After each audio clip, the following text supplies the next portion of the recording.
Hi everybody, this is Sam with Python Basics, and we have a video request here.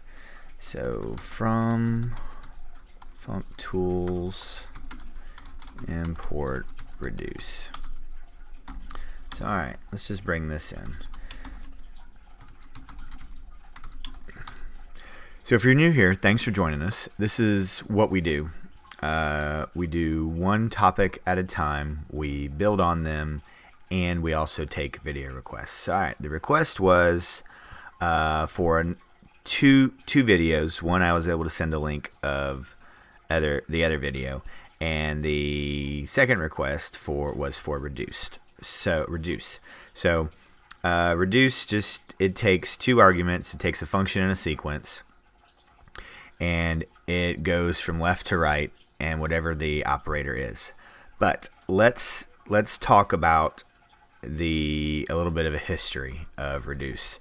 So when I was first learning, I saw that it was a built-in function, and then I saw that it had moved and I didn't really understand it, and then that led into PEPs. So then I saw this. Let's do, here we go. So PEP 3100 covers a couple of things. The thing that affects us is reduce is being moved and it's put in Functools. A loop is more readable most of the time. So alright, that was actually written by Gordo. So if you come down here and you see this footnote, here it is actually here, and he is speaking to it that function is very, very similar to your iter tools accumulate, and we've done that, and I'll go ahead and put this up here where it actually shows each step, each iteration through the commands, and gives you the full list, where reduce only gives you the last value. So, and here it is.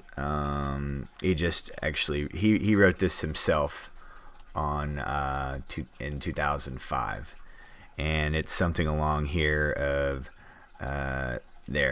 accumulating a loop explicitly. So he prefers a much clearer written for loop. But we was asked to do this, and we will go ahead and run this through. But alright, let's say we have L list range. Let's do 6, close that out. Then y equals reduce. Let's do a lambda. There we go. X, Y.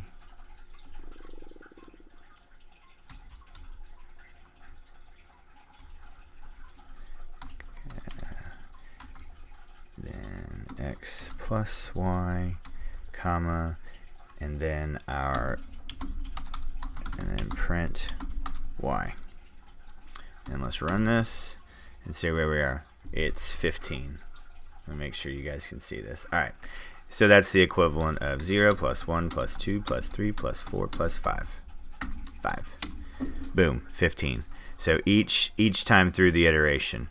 So it goes, first one through here is 0, right? This is 0 plus 1, 2, 2 plus 2, 4, 4 plus 3, 7, 11, 15, so on. Just like this. So that is the reduced function, and a little bit of history of where the reduced function used to live and where it is now, and the history behind it. So very good question. Love it. So please drop any more comments, questions, video requests. You guys are an absolute awesome audience, and I can't tell you guys thank you enough. So thanks for watching. Stay tuned, and we'll see you next time. Bye, guys.